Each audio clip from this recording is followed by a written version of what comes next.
Hi! Hello! నమస్తే friends. Welcome to mini vlog. ఇది potato fry అనమాట.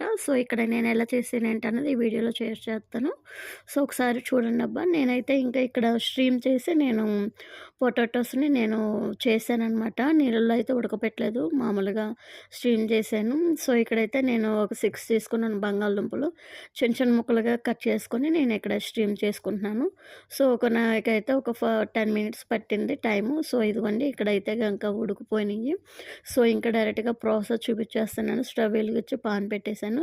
దానిలో అయితే కొంచెం అయితే ఆయిల్ ఏసాను. ఎక్కువ కూడా పట్టదు. ఎందుకంటే మనకు బంగాళదుంపలు ఆల్రెడీ ఉడికిపోయి ఉన్నాయి కాబట్టి ఇంకా అవి జస్ట్ ఫ్రై అయితే సరిపోతాయి.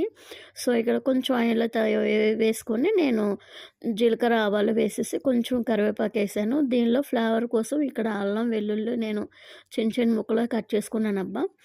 ఇక్కడ ఎండు మిరియాలు గాని ఏమి వేయట్లేదు. జస్ట్ వీటిలతో సరిపోతది. ఇదిగోండి బంగాళదుంపలు కూడా ఉడికిపోయినాయి. నేను ఇంకా డైరెక్ట్‌గా ఇంకా వేసేసాను ఇక్కడ. కొంచెం అవి వేగిన తర్వాత కొంచెం ఇక్కడ సాల్ట్, పసుపేసి కొంచెం కలుపుకుంటున్నాను. ఇక్కడ కారం కూడా వేసేసాను. లాస్ట్‌లో కొంచెం కొత్తిమీర అయితే నా దగ్గర తక్కువే ఉన్నది. ఉన్నది వేసేసాను. ఇక్కడైతే వేరే బౌల్ తీసేసుకున్నాను.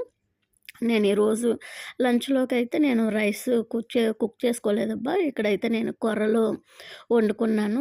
ఇదిగోండి అసలు నిజంగా అల్లం వెల్లుల్లిపాయలేసాం కదా! ఆ ఫ్లేవర్ మాత్రం అది తెలుస్తుంది.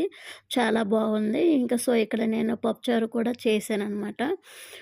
ఇంకా పప్పుచారు ఇది ఇంకా మామూలు కొర్రలతో రైస్ వండుకుంటే రైస్ కన్నా సరే కొర్రల్లో అయితే సూపర్ టేస్ట్‌గా ఉంది. పొటాటో ఫ్రై గానీ, పప్పుచారు గానీ. మీరు కూడా ఒకసారి అంటే వీక్లీ వన్స్ అయినా ఇలాగ కొర్రలు గానీ, ఏవైనా మిల్లెట్స్ ఉంటాయి కదా! వాటిని వేసుకొని తింటే బావుంటది. ఒకసారి మీరు డెఫినెట్‌గా ట్రై చేయండి. Thank you so much guys. Please support me. చూసి వెళ్ళిపోకుండా కొంచెం సబ్స్క్రైబ్ చేసుకుందురబ్బా ప్లీజ్.